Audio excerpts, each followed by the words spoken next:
To all Black women of America, I want to express my heartfelt apology for the role that many white Americans, including white women, played in electing Donald Trump.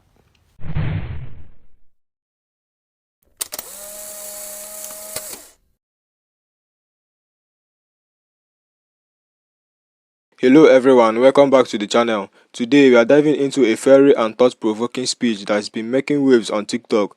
A white woman openly calling out her own community, especially white women, for their role in electing Donald Trump and the performative allyship that follows. And let me tell you, the internet has a lot to say about it. From accountability to white supremacy to the whole blue bracelet safety pin debate. This speech is sparking deep conversations, heated debates, and of course some backlash. So let's break it all down. What was said? How are people reacting? And what does this mean for the ongoing conversations about race, power, and allyship in America? Make sure to hit that like button, subscribe if you haven't already, and let's get into it. To all Black women of America, I want to express my heartfelt apology for the role that many white Americans, including white women, played in electing Donald Trump. I recognize the pain and frustration that this has caused in Black communities and the ways this outcome has undermined the rights, the safety, and the dignity of so many, especially Black women. I understand that Black women have long fought for justice and equity, not just for themselves, but for all marginalized communities. And your commitment to truth, resilience, and progress is truly inspiring. As a white person, I'm aware that part of my responsibility is to listen, learn, and actively challenge systems that harm and marginalize. And it's clear that actions speak louder than words. I'm still committed to doing the work necessary to help build a future where all voices are heard and respected. Thank you for your continued strength and leadership. I'm committed to being an ally in creating positive, lasting changes so that we can all live equally in this country. To all of the white women who let everyone else down, check back with me in 4 years. I'm sorry for your daughters. I'm sorry for your sisters that you made a choice to vote a convicted criminal into the presidency. You complain about crime committed by people who came to this country to seek a new life, but you weren't worried about putting a criminal in office again. You must be aware that he's about to use his power to save himself and to save every insurrectionist who was sentenced as a result of the insurrection. You are truly about to see what misuse of power looks like. Talk about the whole white women. We need to have a talk about the whole blue bracelet, safety pin necklace conversation that is happening. No matter what your intentions, wearing a blue bracelet is not going to indicate to Black women that you are safe to be around. And as white women, collectively and individually, I think it is important that we stop for a second and ask, is this a message for them or for each other or for ourselves? Because we want to be the good ones. We need to spend less time trying to indicate to Black women that we are safe and more time trying to make them safe. They don't need us in their spaces making them feel cozy and warm and protected, because we have never done that. They don't need us wearing blue bracelets. They need us stepping into white spaces and making them safer. And if you think that a vote for a Black woman is all that it takes to be safe for Black women, you are not yet safe for them. Instead of worrying so much about how we are perceived, we need to be worried about what we are doing, the work we are doing within ourselves, the work we are doing within our communities. Stop worrying about how they perceive us. Start worrying about the work that we are doing. A lot of Black women will choose the bear over us every single time. And if you don't understand why, that blue bracelet means nothing. We all know that some of the most dangerous men are the ones who say that they want to protect women. We need to understand that the same applies to us when we are talking to Black women. We are not safe for them. 45% of the vote showed that we are not safe for them. That's uncomfortable. We all need to sit with that and sit in that discomfort. We don't need to throw a blue bracelet on and pretend that that fixes everything. The road to hell is paved with good intentions. We don't need more good intentions, we need change. And that change needs to start within each one of us, within our houses, within our families, within our communities. I know it hurts to be told that you are not safe for Black women to be around. Sit with that pain and make a difference. Your vote alone is not that difference. Welcome. The 47% of white women that voted for Kamala Harris, bring your ass because you're on the fucking docket today. And because I already know how you bitches operate, let's get some church announcements out the way. 1, when faced with uncomfortable truths, a true ally will accept the information rather than react to it. 2, if it don't apply, let it the fuck fly. In other words, don't bring your sensitive Susie asses in my fucking comments telling me how your best friend is Black and giving me a laundry list of things you've done to help the Black community. This is me preemptively telling you I don't give a fuck. 3rd, as far as my content is concerned, the feelings of white people, particularly white women, would never be centered nor considered. So if you're white and you follow me and what I'm about to say offends you, there's no need to announce your disappointment nor your departure. You can simply get the fuck out. Now let's get down to business. 47% are particularly the ones that go above and beyond to tell Black people, but Black women in particular, that you're a part of the 47%. It's not that you do it because of your love, support, and solidarity of Black women. It's about your image. Because you need to be on record as being part of the 47%. So you're not perceived to be a part of the 53% because it's MAGA. Because for whatever reason, you seem to think that you're better white women than they are. And newsflash, you fucking aren't. Now, while you may not subscribe to and or believe in their racist beliefs and ideologies, as white women on a daily basis, you still benefit and profit from said racist beliefs and ideologies, none the fucking less. Another thing is that it's not lost, and it's not lost on me, and it's definitely not lost on white women. No generation of white people, especially white women, have ended white supremacy. Now, the only thing to do to end white supremacy in this country is to dismantle it and relinquish your white privilege. 2 things that are a bridge too far for you bitches, especially the last, which is why you'll change the name of a school, you'll change the name of a sports team, you'll take down statues, you'll volunteer in the very neighborhoods that you're gentrifying and pushing my people out of just to assuage your fucking white guilt. You will do everything but give up that white privilege. White people are inherently mediocre. You motherfuckers have to work not to be. And that's a topic for another time, but trust and believe I will be circling the fuck back. And it is because of your white mediocrity, which is why you require so much of Black women that you'll never require of yourself, because you bitches can't deliver. White women are the only people on the face of this fucking earth that will betray you and then demand that you make them feel better about doing it. You don't have to tell me I'm wrong, because I already know I'm fucking right. Because you do it all the time. And it's because of your white mediocrity that you don't mind being supported by Black women. You want to be supported and defended by Black women, but you don't want to be led by Black women. Because in order for you to be led by Black women, you have to, 1, acknowledge your shortcomings, and 2, forego being the center of fucking attention. And considering the fact that you bitches are born with main character syndrome, that's a fucking habit you hoes can't fucking kick. But what really bothers me is you white bitches that are all about, where's Kamala? I mean, we need her. She should be working. So you want a Black woman to do a job that you didn't elect her for. Because see, what you want is you want your individual vote counted, but you don't want the collective one to be counted. And it's the collective vote that makes the fucking decision.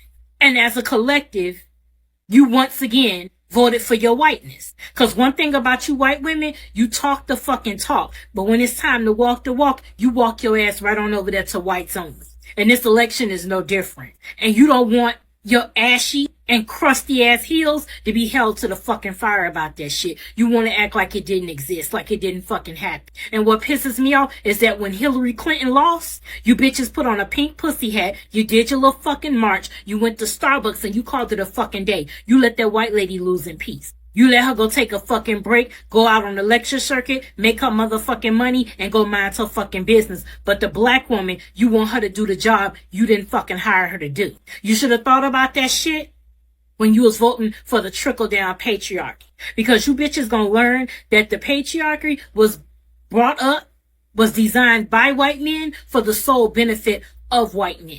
They view you as still being their property, just like you still view black women as being fucking yours, and we're not. Kamala Harris don't owe you shit. Black women don't owe you shit. But you bitches owe us everything. And when I say everything, I'm talking everything. Because not only have we protected you, but we fucking raised you. And in some cases, your entire fucking lineage. You were sucking on our fucking ancestors' tit because your fucking mothers couldn't be bothered enough to do it themselves. They went from wanting to be on the fucking porch drinking iced tea to just being drunk and popping pills because they fucking hate their lives. Black women raised you. Black women saved you. But that shit is done. You bitches been running an open tab since 1619, and you long bad bitches, it's time to settle the fuck up. Kamala Harris owes you nothing. You should have thought about what you needed when you was in that fucking voting booth. You made your fucking choice as a collective, and it was to uphold white supremacy and keep your fucking white privilege. Fucking own up to it. And just as a reminder, this is my platform. Well, I guess I'll be the one to tell you that one of the main functions of white supremacy is to make sure that poor and middle-class white people vote against their self-interest rather than share power and prosperity with black people. Since Black History Month isn't for me, it's for you, I want to let you know that all of these videos claiming that you regret your vote are not the moments of redemption that you think it is.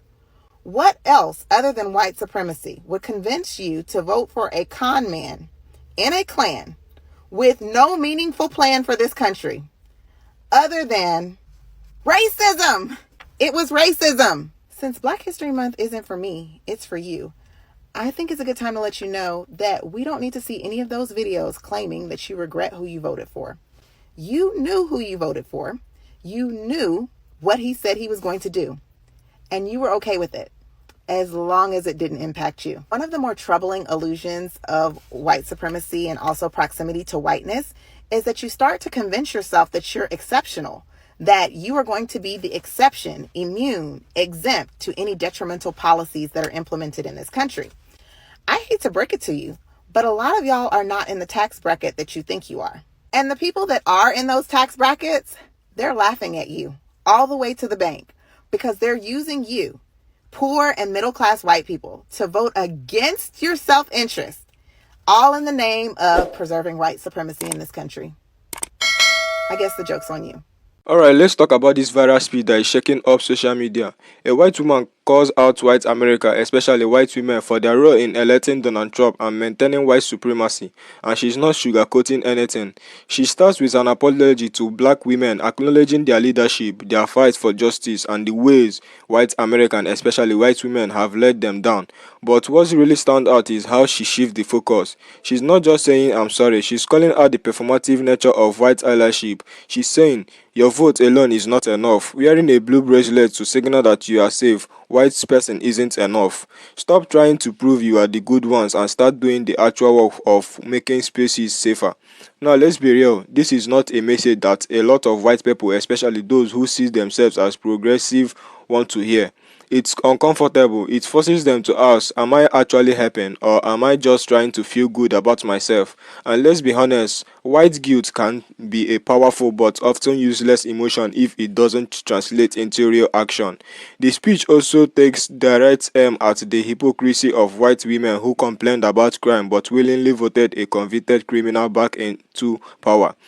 And the ironing is glaring. The same people who will clutch their pearls over immigrants, over black and brown people they claim they are threats to America, but have no problem putting a man who incited an insurrection and openly abuses power back in office. She's right, this isn't exactly what the misuse of power looks like, and here's where it gets really deep. She says that 45% of white women prove they are not safe for black women. That is a bold statement, and for anyone who wants to argue, just look at history. White women have consistently played a role in upholding racism, from backing segregation to calling the police on innocent black people to standing by their men when they launch black bodies. The idea that white women are somehow an innocent backstabber in all of this is just false, and she's telling white women to sit with that discomfort instead of trying to prove they are different. Now let's talk about the reactions. Some people are praising her, saying she's one of the few white women willing to hold her own accountable. They are calling her brave, honest, and saying more white people need to have this level of awareness. But then you have the backlash, the white women who are deeply offended. They are saying things like, not all white women voted for Trump, stop lumping us together. I do my part, I have donated, I have protested, I have voted Democrat. Why are we always the villains? And this is exactly what she was talking about. Instead of sitting with the truth, some of white women are making it about their feelings. It's classic fragility, getting defensive instead of reflecting. Then there are the ones who are trying to prove they are safe. I have black friends crowd, or the ones who want a pat on the back for voting the right way, as if that alone absolves them of complicity. The speech is calling all of that out. But the most interesting reaction, the white people are mad at her for saying all of this publicly. They are saying she's making them look bad, that she's dividing people, and that right there is proof of the point she's making. Too many white people care more about their image than actually changing the system that oppress black people. Now, the part that really hits home is when she's talking about poor and middle class white people voting against their own self interest. Because let's be real, a lot of white Trump voters are hasn't reached. They are struggling just like everyone else. But white supremacy convinces them that they did rather struggle than share power with black and brown people. And now, policy they voted for are coming back to bite them. Higher taxes, a weakened economy, the rollback of rights, none of this benefits them, and yet they keep voting for the people who exploit them. She's right, rich white people are laughing at them all the way to the bank, and that brings us to Black History Month. She says it's not for black people, it's for them, for white people to learn, to unlearn, to sit with history. But instead of, some of them are making TikTok videos about how they regret their vote, and she's saying we don't need to hear it. You knew what you were doing when you voted. You were okay with it until it affected you, and that is a harsh truth. So let's break it down. 1. Accountability without action is meaningless. White women don't get credit just for acknowledging their privilege. They have to actually do the work. 2. Performative allyship doesn't help. Wearing a blue bracelet doesn't change systemic oppression. 3. Voting alone isn't enough. A vote is a start, not a solution. 4. White supremacy is designed to make white people vote against their own self-interest, and a lot of them are waking up too late. 5. The outrage from white people proves her point. Instead of getting defensive, they should be reflecting. So where do we go from here?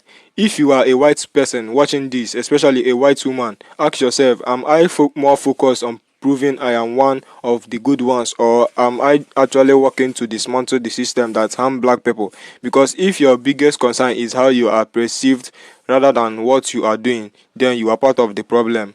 And for black folks watching, how do you feel about this speech? Is this the kind of accountability you want to see, or do you feel like it's just small words without real actions? Let's talk about it in the comments. And if you found this discussion important, make sure to like, share, and subscribe. More conversations like this are coming, and I want to hear your thoughts. Thanks for watching, and I will see you in the next video.